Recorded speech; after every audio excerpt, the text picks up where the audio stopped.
Family के लिए क्या जरूरी है, ये है मेरी चॉइस। मेरे हर फैसले पे है मेरा मान, मेरी प्राइड। जैसे मेरा सफेद तुरंत खुले, भरपूर झाग दे और इसके स्मार्ट साइंस दे स्मार्ट केयर और फ्रेशनेस। मेरी चॉइस, मेरा सफेद। इस कार्यक्रम के पुण्यार्जक हैं श्री विनोद काला, श्रीमती किरण काला। सफेद डिटर्जेंट, ये है सफेद। स्पार्कल डबल शक्ति कड़ी चिकनाई हटाए, बदबू दूर करे। सुपर चैंपियन ब्लू, दाग भूलकर खेलो बेफिक्र। Shantinath detergent private limited, Kolkata. और ये पाद प्रक्षालन की प्रक्रिया मंच पर होती हुई एक बार पुनः आपके हाथों से निकलती हुई करतल ध्वनि इस बात का परिचायक बन जाए कि हर क्षण हमें रोमांचित कर रहा है, हर क्षण हमें आनंदित कर रहा है। और जब मुनिवर के पाद पंकजों का प्रक्षालन हो तो इस क्रिया को देख करके अपने आप को हम सारे लोग धन्य अनुभव करें। जोरदार तालियों की अनुमोदना के स्वर यहां गुंजारित होते चले। पूज्य मुनिवर श्री प्रमाण सागर जी के पाद पंकजों का प्रक्षालन करते हुए कॉन्ट्रैक्टर चंद्र कुमार जी साहिब, उसके बाद शास्त्र अर्पण के लिए मेरा उनसे निवेदन होगा, कृपया शास्त्र समर्पित करेंगे कॉन्ट्रैक्टर चंद्र कुमार जी। और हम सारे लोगों का बस यही भाव है संस्कार धानी जबलपुर का कि इस वर्ष भगवान आदिनाथ का जब निर्माण महोत्सव हम सारे लोग मना रहे हों, तब पूरा संस्कार धानी जबलपुर एक साथ इस परिसर में एकत्रित हो और ऐसा दृश्य हो कि मुनि श्री के सानिध्य में हम सारे लोग भगवान आदिनाथ को निर्वाण लाड़ू समर्पित करें। ये निवेदन पूरा संस्कार धानी जबलपुर का पूज्य मुनि श्री के चरणों में है। जय बोलो देवादिदेव 1008 श्री भगवान महावीर स्वामी की जय जय जय। अहिंसा परमो धर्म की जय जय जय। परम पूज आचार्य गुरुवर श्री विद्यासागर जी महाराज की जय जय जय। आचार्य श्री समय सागर जी महाराज के, मुनि श्री प्रमाण सागर जी महाराज के, मुनिवर श्री संदान सागर जी महाराज के। नमोस्तु गुरुवर, नमोस्तु नमोस्तु। आज मनुष्य चांद पर बस गया है, लेकिन विडंबना ये है कि हम एक दूसरे के दिलों में नहीं बस पा रहे। मकान बड़े बड़े होते जा रहे हैं, मन छोटा बनता जा रहा है। तकनीकी के इस युग में हमारा संपर्क पूरे संसार से बढ़ रहा है, लेकिन हमारे संबंध बहुत संकुचित होते जा रहे हैं। हमारा कनेक्शन तो बहुतों से है, पर हम किसी से कनेक्ट नहीं हो पा रहे। आखिर इन सब की वजह क्या है? इन सब की एक ही वजह है कि हमारी विचारधारा, हमारी सोच पूरी तरह से व्यक्तिनिष्ठ न होकर वस्तुनिष्ठ होते जा रही है। और जब मनुष्य की सोच वस्तुनिष्ठ होती है तो उसका संपूर्ण प्रवर्तन भी वस्तुनिष्ठ हो जाता है। ऐसी स्थिति में प्रेम, परस्परता, बंधुत्व, आत्मीयता जैसे उदात्त जीवन मूल्य हमसे दूर हो जाते हैं। आज के इस दौर में यदि सबसे बड़ा कुछ नुकसान हुआ है तो इन्हीं मूल्यों का हुआ है, जिनका दिनों दिन ह्रास हो रहा है और पूरा मानव समाज उन्हें भुगत रहा है। आज बात रिश्तों के डोर की है। रिश्ते बनाए जाते हैं संबंधों से, पर रिश्तों को निभाया जाता है भावनाओं से। संबंध जोड़कर रिश्ता बनाना एक दिन की बात है, पर भावनाओं को समझते हुए उसे निभाना जीवन भर की बात है। मेरा किसके साथ कैसा रिश्ता है, ये उतना अर्थपूर्ण नहीं है।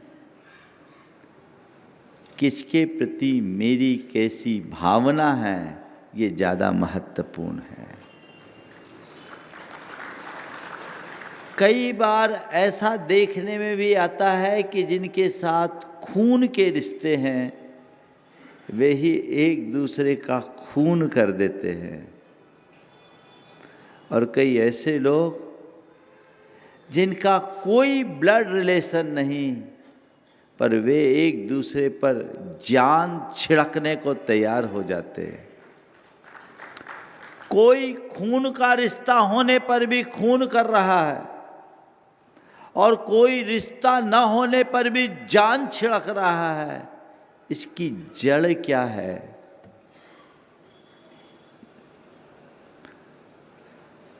इसका मतलब यह है कि रिश्ता का आंतरिक संबंध केवल खून से नहीं या बाहरी संबंधों से नहीं, हमारी भावना, दृष्टि और आंतरिक आत्मीयता से है। हमें अपनी भावना को ठीक तरीके से समझने की जरूरत है, अपने दृष्टिकोण को पलटने की जरूरत है। दो तरह की स्थितियां दिखती है, एक स्नेह या प्रेम की,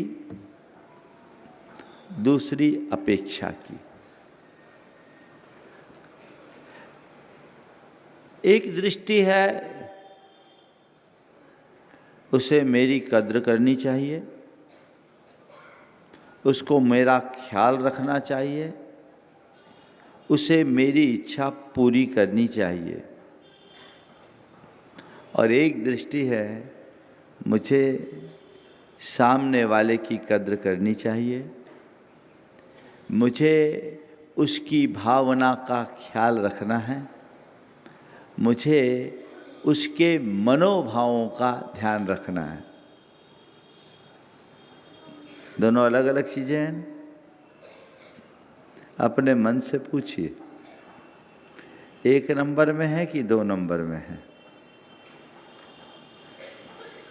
जब मन अपेक्षाओं से भरा होता है तो पहली वाली बात आती है, और जहाँ मन प्रेम से भर होता है वहाँ दूसरी बात आती है। हम सबके जीवन का अनुभव भी ये बताता है, जिसके प्रति प्रेम होता है वहाँ समर्पण और त्याग की भावना होती है, और जिसके प्रति केवल अपेक्षामूलक भाव होता है वहाँ केवल जोड़ घटाव होता है। मेरा जिनसे रिश्ता है वो रिश्ता कैसा है ये हमें देखना है। हम अपने रिश्ते के बोझ को ढो रहे हैं या रिश्तों को आनंद से निभा रहे हैं? कैसे जाने, कैसे परखे? यदि मेरे मन में कोरी अपेक्षा होगी तो रिश्ते निभेंगे कम, रिश्ते ढोएंगे। कई लोग, मैंने तुम्हारे लिए इतना किया, तुमने मेरे लिए क्या किया, है ना? ये प्रेम है कि सौदेबाजी? बोलो। प्रेम कहता है गिव, अपेक्षा कहती है टेक। प्रेम देने की भाषा बोलता है और अपेक्षा लेने की भाषा सिखाती है। मुझे लेना है, लेना है, लेना है। तुमने मुझे क्या दिया? एक दिन पति ने अपनी धर्मपत्नी से कहा कि बता मैंने तेरे लिए क्या नहीं किया। पति ने अपनी धर्मपत्नी से कहा बता मैंने तेरे लिए क्या नहीं किया। धर्मपत्नी ने कहा उसी का तो मैं हिसाब तैयार कर रही हूं, उसका हिसाब बना रही हूं। अब ऐसे लोगों के जीवन का भला क्या हिसाब होगा? बात समझ में आ रही है? तो हमारे सामने दोनों तरह का जीवन है जिसमें हम अपने रिश्तों को जीते हैं, एक अपेक्षा का और एक प्रेम का। पलट लो, एक प्रेम का, दूसरा अपेक्षा का। प्रेम अगर हमारे जीवन में है तो हमारे अंदर स्वीकारता का भाव आएगा। जो है जैसा है उसे स्वीकार करो। इसमें लेने देने का भाव नहीं होना चाहिए। माँ एक बच्चे को दूध पिलाती है, पालन पोषण करती है, तो कभी किसी माँ के मन में ऐसी कोई अपेक्षा देखी क्या कि मैं इस बच्चे को आज दूध पिला रही हूँ, कल बड़ा होकर मेरा ये भरण पोषण करेगा? कोई माँ ऐसा नहीं सोचती, क्योंकि माँ ममता की मूरत होती है। उसके अंदर ये सहज प्रेम होता है अपने बच्चे के प्रति। वो अपने प्रेम के रस से उसे सींचती है। ये निष्कलुष प्रेम उसके जीवन को सरस बनाता है। इसके उलट और कोई हो, हमें तो कुछ चाहिए, हमें कुछ चाहिए। संत कहते अपने मन में निस्वार्थ स्नेह रखो।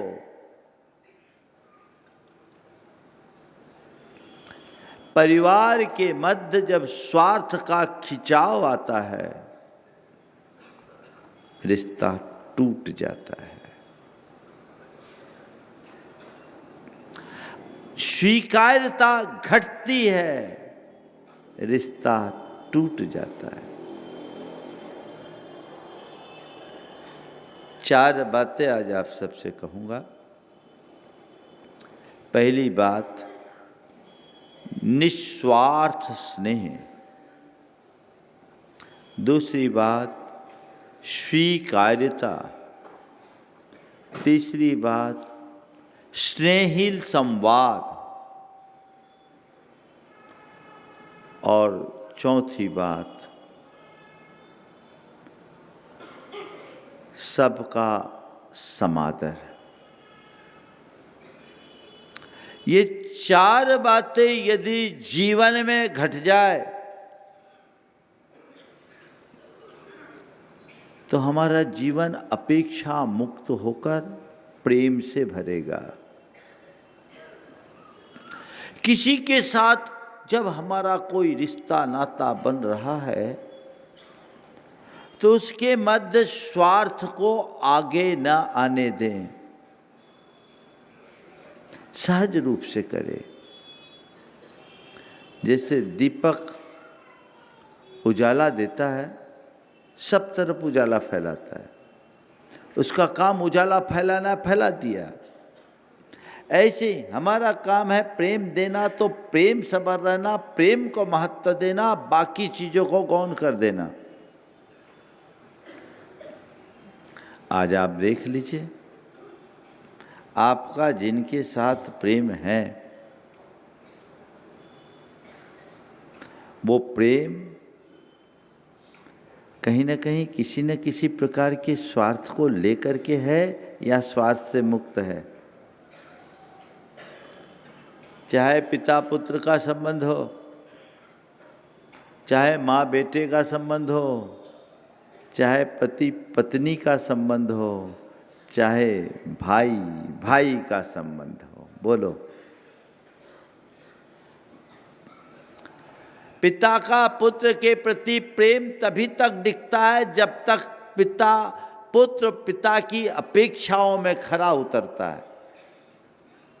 पुत्र के लिए भी पिता तभी तक मान्य होते हैं जब तक उसके स्वार्थों की पूर्ति होते रहती है। पति पत्नी का भी प्रेम एक दूसरे के साथ तभी तक दिखता है जब तक दोनों एक दूसरे के काम आते रहते हैं। और सब बीतते ही चीजें खत्म हो जाती है। सारे संबंध, चाहे भाई भाई हो, पिता पुत्र हो, माँ बेटा हो, पति पत्नी हो, दुनिया के कोई भी रिश्ते हैं, वे सब स्वार्थ पर खड़े हैं। और जहाँ स्वार्थ है, अपेक्षाएं हैं, वहाँ अशांति है। मैं मानता हूँ कि आम व्यक्ति का जीवन अपेक्षा से मुक्त नहीं होता। किसी न किसी प्रकार की अपेक्षाएं होगी, लेकिन हमें काम केवल इतना करना है कि हमारी अपेक्षाएं घटे और प्रेम बढ़े। अपेक्षाओं की एक सीमा हो, प्रेम की मात्रा बढ़े, अपेक्षा की मात्रा घटे तो चलेगा। आजकल उल्टा दिखता है, प्रेम कम अपेक्षा ज़्यादा। बोलो, है ना? अपेक्षा रखो, लेकिन तुम्हारा हृदय प्रेम से भरा रहेगा तो कदाचित अपेक्षा की पूर्ति ना होने पर भी तुम अपने आप को उपेक्षित महसूस नहीं करोगे। थोड़ी सी भी अपेक्षा की कमी होती है तो मन में अहम और उत्तेजना प्रकट हो जाता है। और जब इस तरह की उत्तेजना हृदय में प्रकट होती है तो हमारे सारे रिश्ते कमजोर होने लगते हैं, क्योंकि उस उत्तेजना में चित्त क्षुब्ध होता है, हमारी वाणी स्खलित होती है, व्यवहार बिगड़ जाता है, संबंध टूट जाते हैं।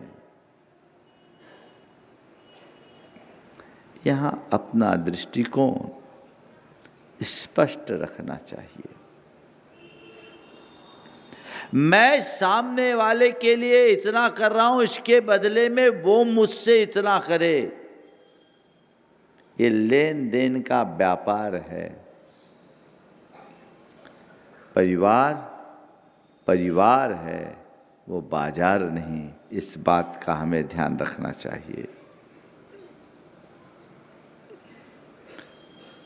मैं दो प्रसंग सुनाना चाहूँगा। एक जहाँ हिसाब किताब की बात चलती है, और दूसरी जहाँ केवल अंदर के त्याग की बात होती है। पति पत्नी दोनों जॉब करने वाले, दोनों का अपना अलग अलग अकाउंट, साथ में रह रहे हैं, एक बिस्तर पर रह रहे हैं, एक छत के नीचे रह रहे हैं, दोनों अलग अलग कंपनियों में काम कर रहे हैं, दोनों का बहुत अच्छा पैकेज है, और दोनों एक दिन रेस्टोरेंट में खाना खाने के लिए गए, और दोनों के मध्य झगड़ा किस बात को लेकर हुआ? पेमेंट तुम करो, पेमेंट तुम करो, पेमेंट तुम करो, पेमेंट तुम करो। जहाँ मेरे तेरे का भाव होता है, वहाँ तो तू मैं ही होगी ना। अपेक्षा यही करती है। वो मेरे तेरे को ला करके जीवन का रस बिगाड़ देती है। मामला बिगड़ गया। और एक दूसरा प्रसंग बताता हूं। जिसके हृदय में प्रेम होता है वो कितना त्याग करने को तत्पर होता है। दो भाई, दोनों अलग अलग नगरों में रहते, एक अपने पैतृक शहर में और दूसरा एक महानगर में। 20 साल से दोनों का कारोबार अलग, दोनों का परिवार अलग। जो महानगर में बसा एक समय में काफ़ी ग्रोथ किया, परिस्थितियां बिगड़ी, स्थिति कमज़ोर हो गई। जो अपने पैतृक नगर में था उसने अपने व्यवसाय को काफ़ी ऊंचाई दी। उसकी आर्थिक, सामाजिक दोनों तरह की प्रतिष्ठा बहुत मजबूत थी।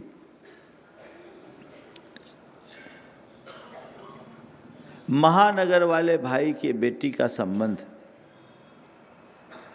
किसी एक बड़े घराने में आया। जब संबंध आया तो उसने उसके लिए मना कर दिया कि भैया ये संबंध हम नहीं कर सकते। बात बड़े भाई के कान में आई।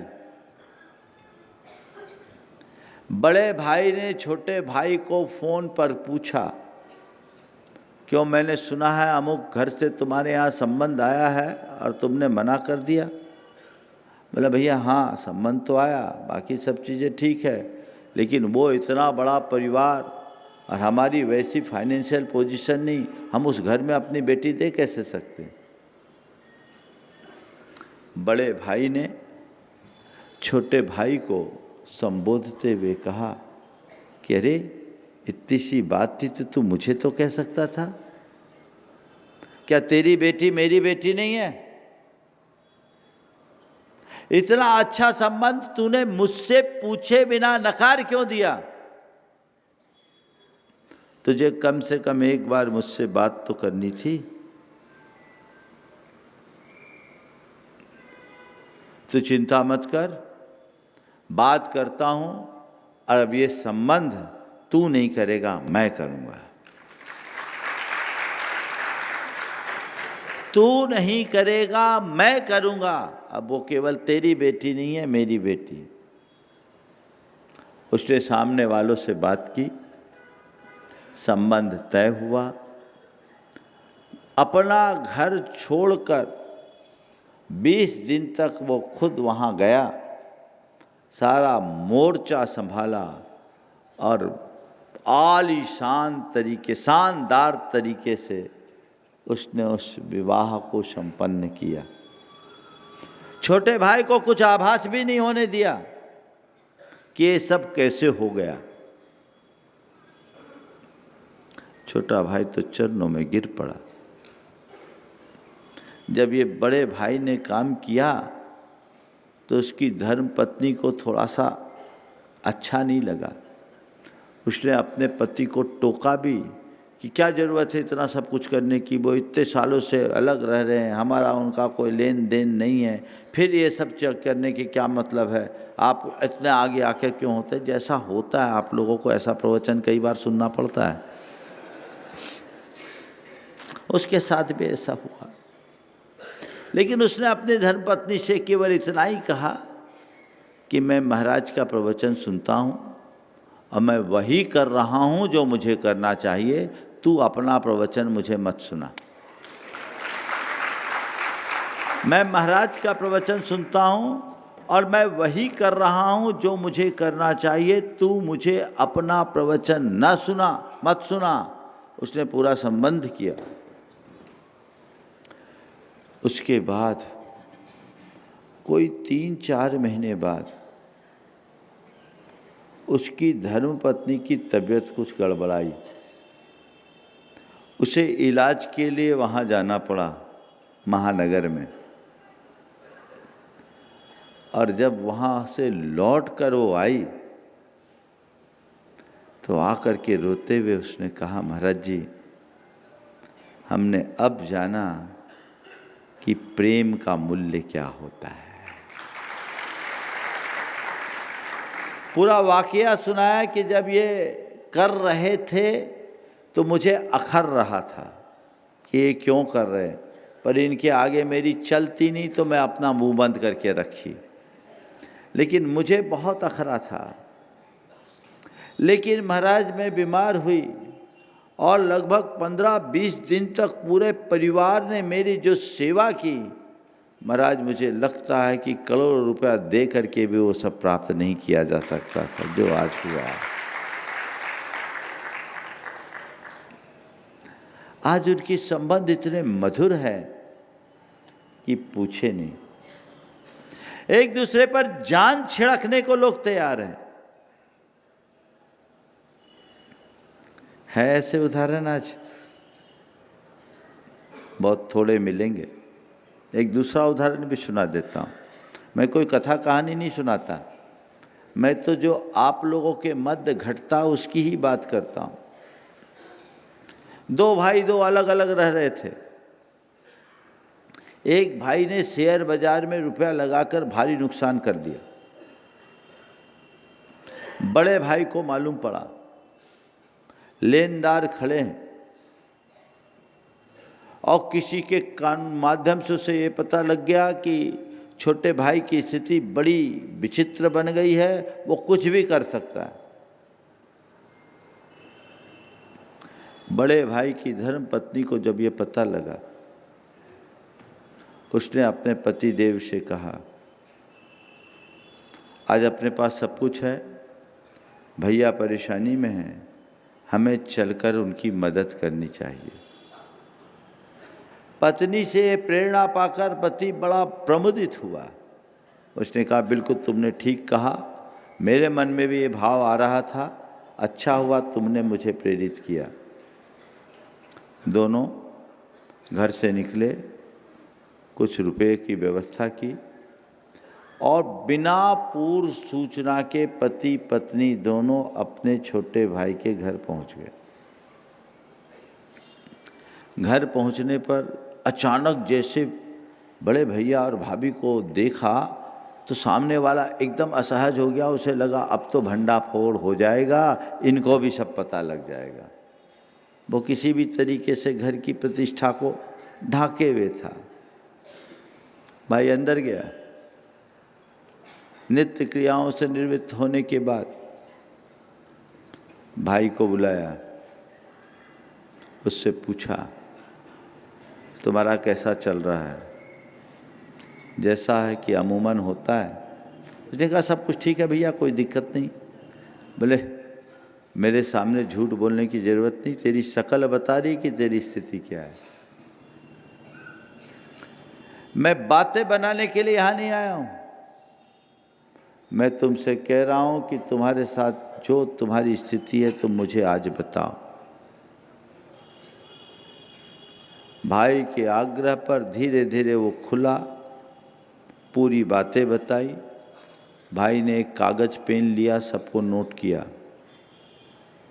नोट करने के बाद एक बार फिर दिखाया, बोले देख और कोई बाकी है और किसी का लेना देना है तो याद कर। उसने थोड़ा और लिखा और बोला, भैया मैं संकोचवश नहीं लिख रहा था। बोले तू लिख, बिना सारे कागज में लिखवा लिया। उसके बाद कहा, ठीक है अब तू निश्चिंत रह, आज से लायबिलिटी तेरी नहीं मेरी है, मैं देखूंगा। और ये सोचकर उसने सबको बुलाया और सबसे कहा कि देखो भाई, मेरे भाई ने एक गलत नीति अपनाई, गलत निर्णय किया, उसका शिकार होकर इसने बड़ा भारी नुकसान किया। वो नुकसान छोटा मोटा नहीं था, फिगर बहुत बड़ा था। लेकिन आप सब चिंता न करें, इसने ये लिस्ट बताई है, आप लोग इसे देख लीजिए, यही है आपका लेना देना कि कुछ और भी है। सब ने ओके किया। उसने कहा, ये सारी लायबिलिटी अब मेरी है, इसकी नहीं मैं आपको चुकाऊंगा। और उसने 3 दिन में सबके रुपए चुका दिए, सबके रुपए चुका दिए। और रुपए चुकाने के बाद भाई को बुलाया, उसकी धर्मपत्नी को बुलाया, बोला देख भाई, जो गलती तूने एक बार कर दी सो कर दी, मैं इसे नुकसान नहीं नसीहत मानता हूँ। आगे इस तरह की गलती की अब पुनरावृत्ति नहीं होनी चाहिए, तुम्हें इसे ठीक करना है और आगे बढ़ो। अब इन सब बातों को भूलना है।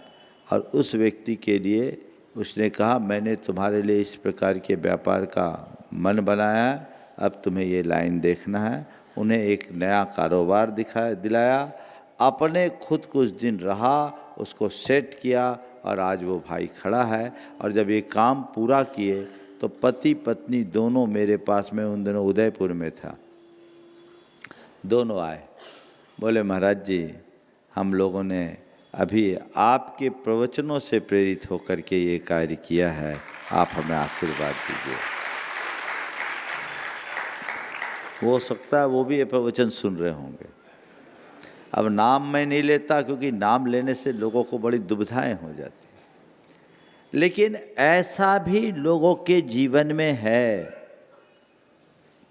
एक तरफ ये हम क्यों करें, हमें उससे क्या लेना देना, वो अलग रहता, वो जाने, वो भुगते, उसने गलती की, हम क्यों करें। जब प्रमुखता प्रेम की होती है तो ये सवाल नहीं उठते, और जब प्रमुखता पैसों की बढ़ जाती है तो ऐसे ही सवाल उठते हैं, ऐसे ही सवाल उठते और उठते रहते हैं। अपने अंदर का जो स्नेह भाव है वो निस्वार्थ रखो। उसने छोटे भाई से कहा कि मेरी तुझसे कोई अपेक्षा नहीं है, केवल एक की अपेक्षा है कि तू अच्छे से जी सके, अच्छे से रह सके, तेरे ऊपर कोई उंगली ना उठा सके। अपने जीवन की धारा को मोड़िए, अपेक्षाओं को कम करते हुए स्नेह भाव को बढ़ाने की कोशिश कीजिए। हमेशा एक बात ध्यान में रखिए कि परिवार त्याग से चलता है, कोरे राग से नहीं। जब जरूरत पड़े त्याग करने की तो त्याग करने में कोई संकोच न करे। दूसरी बात, स्वीकार्यता। जो है जैसा है उसको उस रूप में स्वीकार करो। लोग शिकायतें करते ज़्यादा है, स्वीकार कम करते हैं। तुम ऐसे हो, तुम ऐसे हो, तुम ये नहीं करते, तुम वो नहीं करते, तुम मेरा ये ख्याल नहीं करते, तुम किसी काम के नहीं। पता नहीं कितने प्रकार की उपाधियां आप लोग दे देते हो एक दूसरे को, होता है। संत कहते इससे प्रेम नहीं बढ़ेगा। प्रेम बढ़ाना और प्रेम बनाए रखना चाहते हो, प्रेम टिकाए रखना चाहते हो, तो जो जैसा है उसे उस रूप में स्वीकार करने का अभ्यास करो, उसे स्वीकारो। किसी में कमी है तो भी स्वीकारो। हर व्यक्ति एक जैसा नहीं होता, स्वीकारता तो चाहिए। कई बार हमें कोई व्यक्ति गलत दिखता है, पर सच्चे अर्थों में कोई गलत नहीं होता, हमें गलत दिखता है। व्यक्ति हमसे अलग हो सकता है, पर हर व्यक्ति गलत नहीं होता। हम जैसे चश्मे से देखते हैं सामने वाला वैसा दिखता है। अगर हमने कहीं 6 लिखा है तो किसी को 9 भी दिख सकता है। 6 को 9 दिखने में कितनी देर लगती है बोलो? 6 और 9, 6 को 9, 9 को 6, ये होता है, दिखता है, फिर भी तुम 9-6 क्यों करते रहते हो दिन भर? ये 9-6 का खेल क्यों? हमारी दृष्टि में 6, उसकी दृष्टि में 9 है। वो अपनी जगह सही है, मैं अपनी जगह सही हूं। उसे उस रूप में स्वीकार करो, अपनी दृष्टि को हटा दो, तो सब परिवर्तन हो जाएगा। एक आदमी को सब कुछ धुंधला धुंधला दिखता था, जो भी दिखे सब बिल्कुल धुंधला दिखे। उसने कहा यार तो जितने हैं सब धुंधले ही धुंधले हैं। एक ज्ञानी ने देखा, उसने उसकी आंखों का चश्मा उतारा, बोला भले आप देख, सब साफ दिखने लगे। बोले देख, विकार लोगों में नहीं, विकार तेरी दृष्टि में था। कहाँ था? विकार तेरी दृष्टि में है। अपनी दृष्टि को सुधार ले, सब चीजें ठीक हो जाएगी। स्वीकार करने की कोशिश करे। कोई अगर गलत भी है तो ठीक है, उसकी गलतियों का शोधन हो सकता, लेकिन उसके कारण हम तुम्हें अब एक्सेप्ट नहीं करेंगे तो इससे जीवन नहीं चलेगा। हर मनुष्य के अंदर कोई ना कोई दोष होता है, कोई ना कोई दुर्बलता होती है, लेकिन दोष और दुर्बलताओं के मध्य भी उसमें कोई ना कोई अच्छाइयाँ जरूर होती है। आप अच्छाइयों की तरफ दृष्टि रखोगे तो दोष भी आपके द्वारा स्वीकार हो जाएंगे। और जिसके प्रति प्रेम होगा वो आप उसके प्रति ऐसा दृष्टिकोण रखोगे। बोलो, जिसके प्रति प्रेम होता है वो आपको स्वीकार होता है कि अस्वीकार? उसकी सब बातें स्वीकार हो जाती है, होती है। और जब प्रेम खंडित होता है तो वही फूटे आंख नहीं सुहाता। संत कहते हैं उसे स्वीकार करो, जैसा वैसा स्वीकार करो। मैं एक सज्जन को जानता हूँ, देखो स्वीकार करने से प्रेम कैसा पनपता है। एक व्यक्ति का विवाह हुआ, विवाह के बाद पता चला कि उसकी धर्मपत्नी संतान उत्पन्न करने में अक्षम है। आप सोच सकते हैं क्या प्रतिक्रिया होगी? आम आदमी तो ये कहेगा कि हमारे साथ धोखा हुआ, ये गड़बड़ है, ये नहीं होना चाहिए, या फिर कानूनी सलाह में जाएंगे, डाइवोर्स का रास्ता अपनाएंगे। जैसे ही उसे बात का पता चला, उसने केवल अपनी पत्नी से इतना ही पूछा, क्या तुम्हें इसका पता था? बोले मैंने कभी इसका विकल्प ही नहीं किया, तो पता कैसे लगेगा? पता लगाती तो पता लगता। उसने कहा ठीक, इसमें तुम्हारा कोई दोष नहीं। धर्मपत्नी ने कहा देखो, आपने विवाह किया है, मैं संतानोत्पत्ति में अक्षम हूँ, पर मैं चाहती हूँ कि अपना वंश आगे बढ़ता रहे, इसलिए मैं अपनी ओर से आपसे कहती हूँ आप दूसरा विवाह कर लो, मुझे कोई एतराज़ नहीं होगा।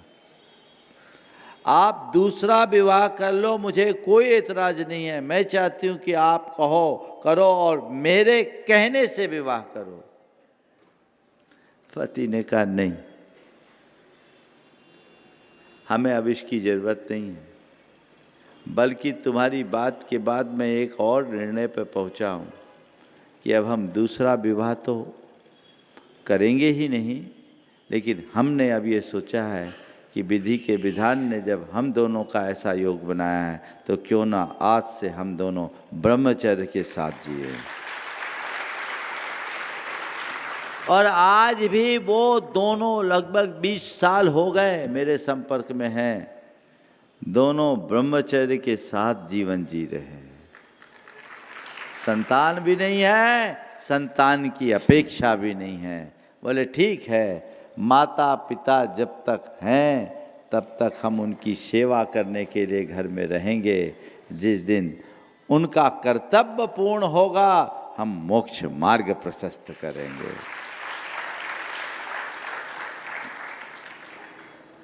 है ऐसा दृष्टि, है ऐसी दृष्टि, है ऐसा दृष्टिकोण? बदलाव मैना सुंदरी ने अपने कोढ़ी पति को स्वीकार किया था। मैंने आधुनिक युग की मैना सुंदरी को देखा है, वो भी सुना दूं। एक का विवाह तय हुआ, विवाह के कुछ दिन बाद ही विवाह तय हुआ, अभी सगाई हुई, शादी नहीं हुई। उसके कुछ दिन बाद ही लड़के की तबीयत खराब हुई, क्रेटनाइन का परसेंटेज बहुत हाई हो गया, प्रोटीन लॉस होने लगा, किडनी डिफेक्टेड हो गई। लड़के को जैसे अपने बीमारी का पता चला, उसने अपनी होने वाली पत्नी तक ये संदेश पहुंचाया, उसके परिवार को संदेश दिया, पूरी मेडिकल की रिपोर्ट भेजी कि मेरी शरीर की स्थिति ये है, अभी हमारी आपकी केवल सगाई हुई है, मेरे जीवन का कोई भरोसा नहीं, मेरी किडनी पूरी तरह से इन्फेक्टेड है, कुछ भी हो सकता है, इसलिए मैं चाहता हूँ कि मेरी तरफ से कोई अड़चन ना आए और ये संबंध आप तोड़ दो। लड़की के घर वाले सब संबंध तोड़ने के लिए तत्पर हो गए। लड़की ने कहा नहीं, मेरी जिससे सगाई हो गई अब हो गई, मेरा पति अगर कोई होगा तो वही होगा और कोई दूसरा इस जीवन में नहीं हो सकता। लोगों ने कहा रिपोर्ट देखो कितनी खराब है। बोले ठीक है, मेरे भाग्य में होगा तो ठीक हो जाएगा, शादी करने के बाद भी तो ये स्थिति हो सकती थी, तब मैं कहाँ जाती। अगर ठीक होना होगा तो हो जाएगा, और अगर मेरे लिए यही बदा है तो मुझे वही स्वीकार है। कई लोगों ने समझाया, लड़के ने भी कहा कि देख ले कोई दिक्कत नहीं, आजकल तो ये सब होता है, लेकिन लड़की ने कहा अब दोबारा मुझे ऐसा मत कहना।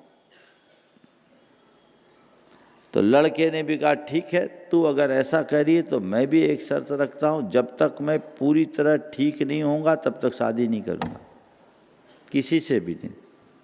तेरे अलावा तो और किसी से करने का सवाल नहीं है, पर तेरे से भी शादी में तब करूँगा जब मेरा पूरा ट्रीटमेंट हो जाएगा और डॉक्टर मुझे ग्रीन सिग्नल देंगे।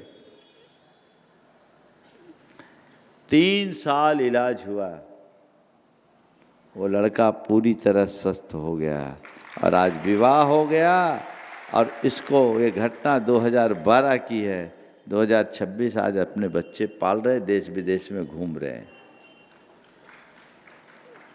स्वीकार्यता, कर्म सिद्धांत को समझने वाला सब कुछ स्वीकार करता है। जब हम स्वार्थपूर्ण नजरिए से चीजों को देखेंगे, केवल भौतिक दृष्टि से चीजों को देखते हैं तो कहानी कुछ और हो जाती है, और जब पारमार्थिक दृष्टि से देखते हैं तो चीजें पूरी तरह बदल जाती है। तीसरी बात, हम आगे बढ़ने की कोशिश करें, एक दूसरे के साथ ले करके चले ना। तीसरी बात, हम स्नेहिल संवाद रखें, एक दूसरे के साथ अपना कम्युनिकेशन बना के रखें। कई बार बातचीत के क्रम में मौन रहना पड़ता है, और मेरा अनुभव ये बोलता है कई बार मौन बोलने से भी ज़्यादा काम का होता है। संवाद अच्छा रखे, मधुरता से संवाद करे, वाणी में कर्कशता और कठोरता बिल्कुल ना आने दे, आदेश परक और आरोप परक वचनों से बचे। प्रेम को जीवित रखने के लिए बहुत जरूरी है हम हमेशा अनुरोध परक वचनों का प्रयोग करें, विनय से युक्त वचनों का प्रयोग करें, आदर परक वचनों का प्रयोग करें, एक दूसरे को मान दें, एक दूसरे का मान रखें, तो जीवन में कभी कुछ गड़बड़ नहीं होगा, किसी तरह की खटपट कभी नहीं हो सकती। एक दूसरे को लेकर के चले, और बोलने के साथ सुनना शुरू करें। आजकल लोग सुनते कम हैं, है ना। पति पत्नी में झगड़ा हुआ, बोल चाल बंद हो गई। पति पत्नी में झगड़ा हुआ, बोल चाल बंद हो गई। 2 रोज बाद पति ने ही आगे बढ़ करके पूछा, तुम मुझसे बोलती क्यों नहीं? पति ने ही आगे बढ़कर पूछा, तुम मुझसे बोलती क्यों नहीं हो? पत्नी ने कहा, तुम सुनते कहाँ हो? और जब तुम्हारी कोई सुनेगा नहीं तो तुमसे बोलेगा कौन?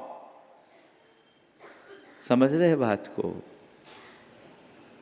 संवाद अच्छा होना चाहिए। आजकल लोगों का संवाद खत्म हो गया।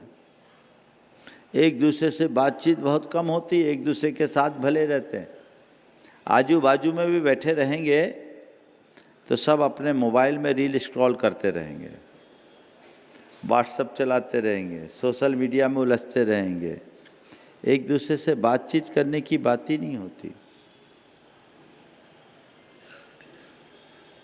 लोगों को चाहिए कि अपनी वाणी में मधुरता रखे और मधुरता से संवाद करे और सही समय पर सही बात करना सीखे और मौका आने पर प्रशंसा में उदारता दिखाए, प्रशंसा करे। हम लोग कई बार जब जरूरत होती तब प्रशंसा नहीं करते, आलोचना तो चाहे जितनी करा लो। इसकी जरूरत है। प्रशंसा से प्रोत्साहन मिलता है, प्रेरणा मिलती है। घर परिवार का सदस्य हो, परिजन हो या अन्य कोई, जहाँ जरूरत हो वहाँ प्रशंसा करने में कतई पीछे मत हटिए। 2 शब्द प्रशंसा के जब बोलना है तो बोलिए, उसमें कमी करने की कोई जरूरत मत करिए, समझिए।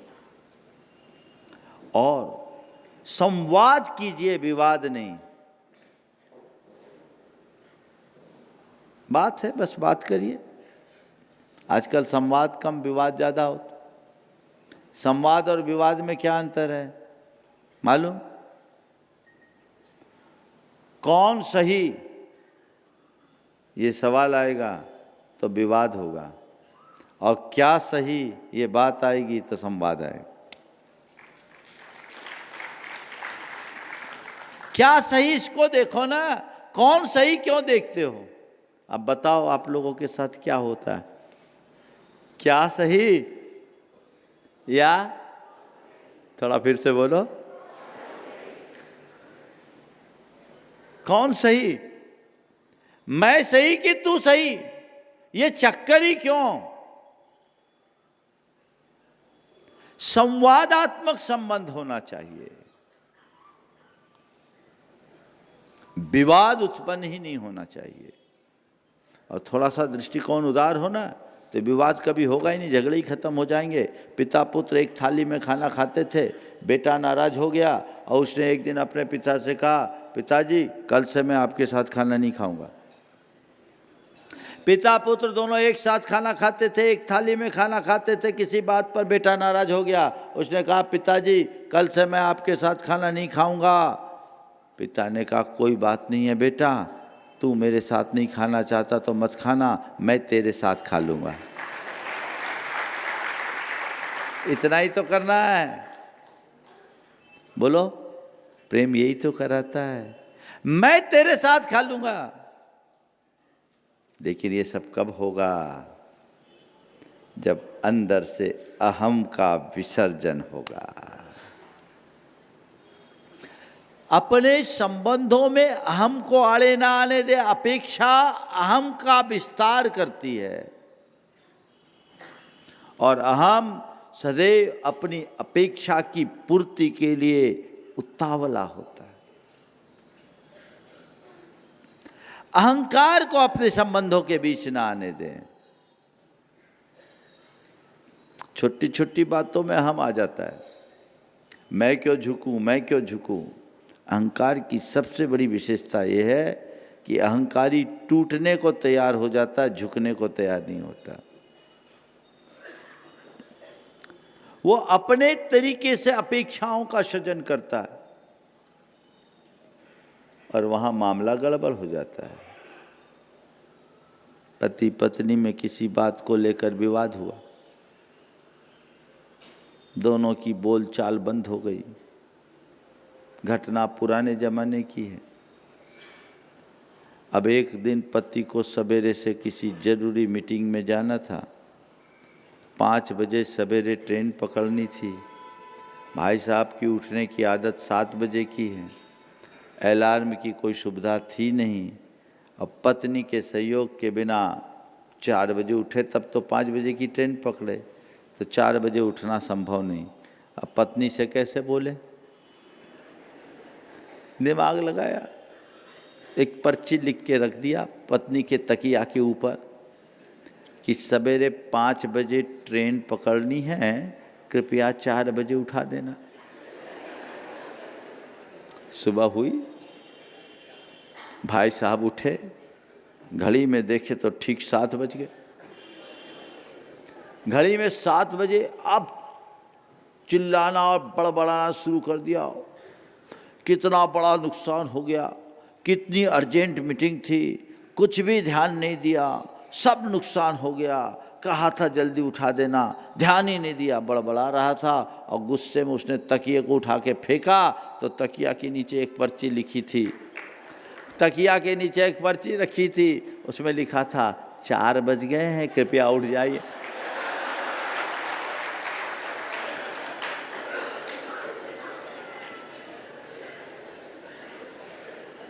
ये तो तुम लोगों की कहानी है।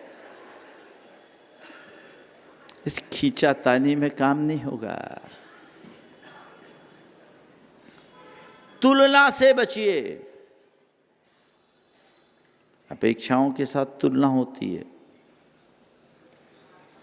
आप अपने घर की तुलना दूसरों की ड्राइंग रूम से क्यों करते हो? आजकल लोग करने लगे। अपने बच्चों की तुलना दूसरे के बच्चों के साथ करने लगे। अपने माँ बाप की तुलना दूसरों के साथ करने लगे। अपने जीवन साथी की तुलना दूसरों के साथ करने लगे। क्यों ऐसी तुलना क्यों? जो है हमारे लिए तो यही काम का है ना, दूसरा काम क्यों काम में आएगा क्या? तुलना प्रेम को खंडित करता है। हर प्राणी अपने आप में अतुल्य है। तुलना की आदत से बचिए। और कभी कभी तुलना से बड़ी हास्यास्पद स्थिति बन जाती है। पत्नी ने कहा, देखो ना शर्मा जी कितने अच्छे हैं। वे उनकी अपनी धर्मपत्नी को शर्मा जी की पत्नी कह रही थी कि हमें हमेशा पिक्चर ले जाते हैं, रेस्टोरेंट में ले जा कर के खाना खिलाते हैं, मॉल में शॉपिंग करते हैं, घूमने ले जाते हैं। आप ऐसा क्यों नहीं करते? शर्मा जी अपनी धर्मपत्नी को घूमने ले जाते हैं, रेस्टोरेंट में खिलाते हैं, मॉल घुमाते हैं, सब कुछ करते हैं। आप ऐसा क्यों नहीं करते? पति ने कहा, मैं भी ऐसा करना चाहता हूँ, मैं भी ऐसा करना चाहता हूँ। फिर क्यों नहीं करते? बोले क्या करूँ, शर्मा जी की पत्नी मेरी बात ही नहीं मानती।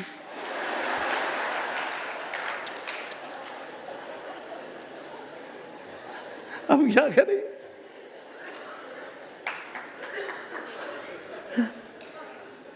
आखिर ऐसी तुलना से फायदा क्या? परिवर्तन आना चाहिए अपनी सोच में, अपनी दिशा में, अपनी दृष्टि में। ये चीजें अगर बदलेगी तभी हम अपने रिश्तों को मधुर बना पाएंगे। आज जिस तरह का जीवन चल रहा है उसमें मुझे एक ही बात दिखती है कि हमारे सारे रिश्ते नाते महज औपचारिक रह गए हैं। इनमें रस नहीं है, जीवन नीरस हो रहा है। संत कहते रिश्ते औपचारिक नहीं आंतरिक बने, भीतर से मजबूत हो। एक मजबूत आधार हम अपने रिश्तों को दे तो हम अपने जीवन में निश्चित रूप से कामयाबी हासिल कर पाएंगे। तो रिश्तों की डोर अपेक्षा कम, स्नेह प्रेम ज़्यादा मैं मान करके चलता हूँ। जबलपुर के लोग तो संस्कार धानी के लोग हैं। जबलपुर के सब लोग प्रेम से ही भरे हैं। यहाँ अपेक्षा तो किसी के अंदर है ही नहीं। ये प्रवचन तो हम दूसरों को सुना रहे हैं। है ना। काश ऐसे संस्कार हमारे रगों में बहे तो जीवन की धारा बदल जाएगी। सबके जीवन में ऐसा ही रस प्रकट हो और जीवन को आगे बढ़ाएं। इस भाव से एक छोटा सा भावना योग। आंखें बंद कर लें, 3 बार गहरी सांस लेके छोड़े।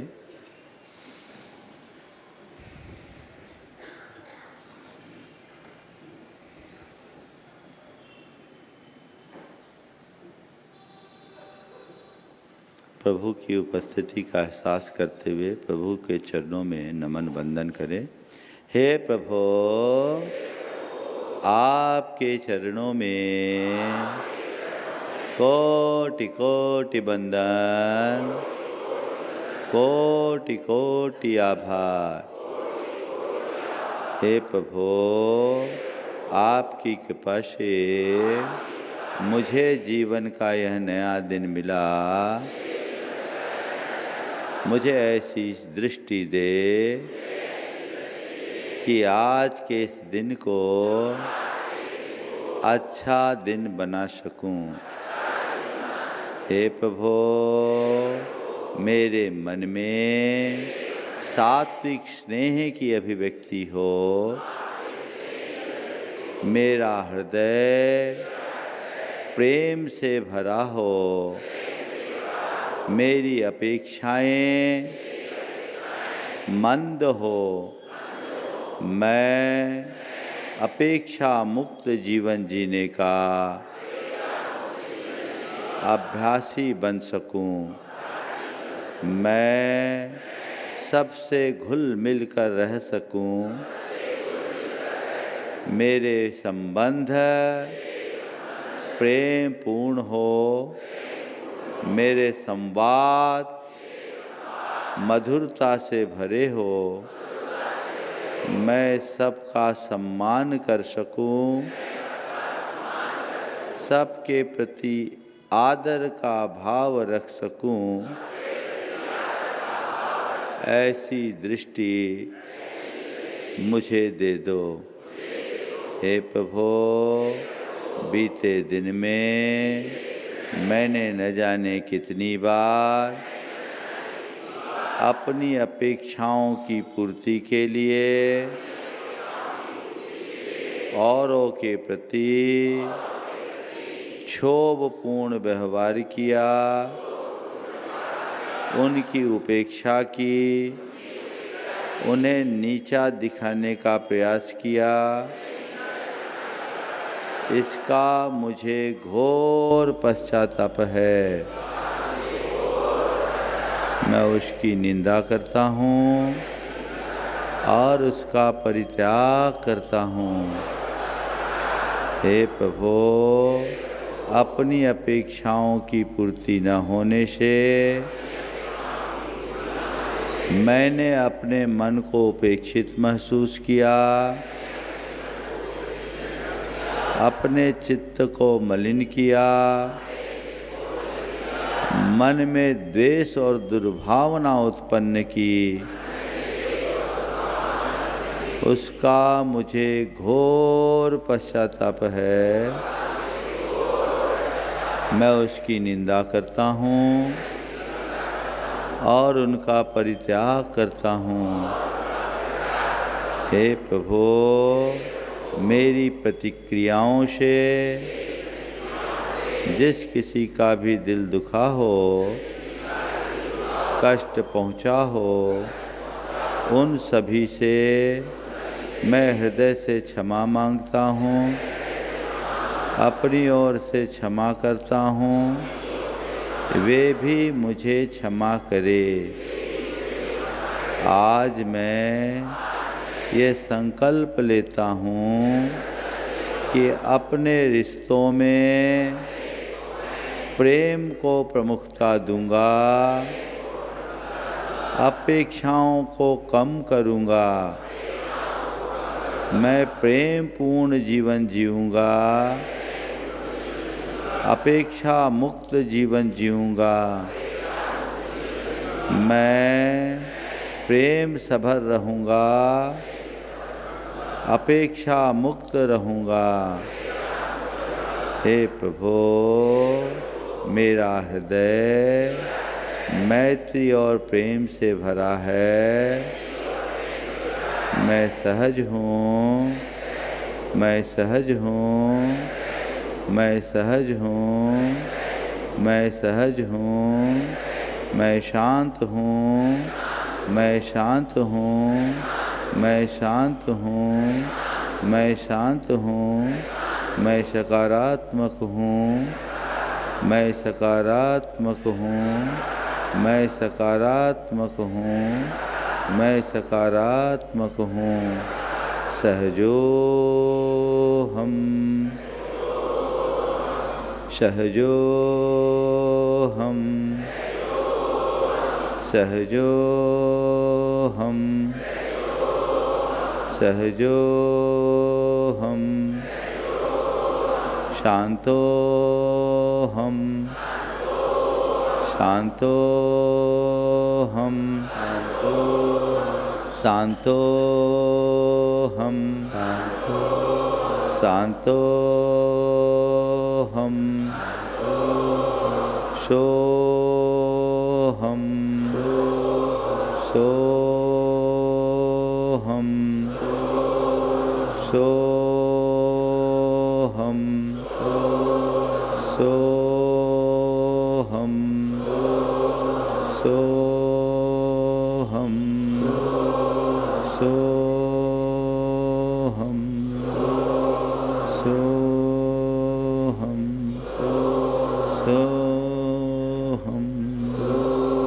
सो हम, सो हम, सो हम, सो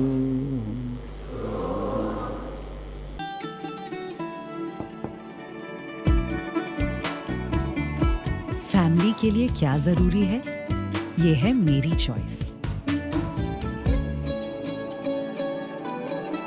मेरे हर फैसले पे है मेरा मान, मेरी प्राइड। जैसे मेरा सफेद तुरंत खुले, भरपूर झाग दे और इसके स्मार्ट साइंस दे स्मार्ट केयर और फ्रेशनेस। मेरी चॉइस, मेरा सफेद। इस कार्यक्रम के पुण्यार्जक हैं श्री विनोद काला, श्रीमती किरण काला। सफेद डिटर्जेंट, ये है सफेद। स्पार्कल डबल शक्ति, कड़ी चिकनाई हटाए, बदबू दूर करे। सुपर चैंपियन ब्लू, दाग भूलकर खेलो बेफिक्र। Shantinath detergent private limited, Kolkata.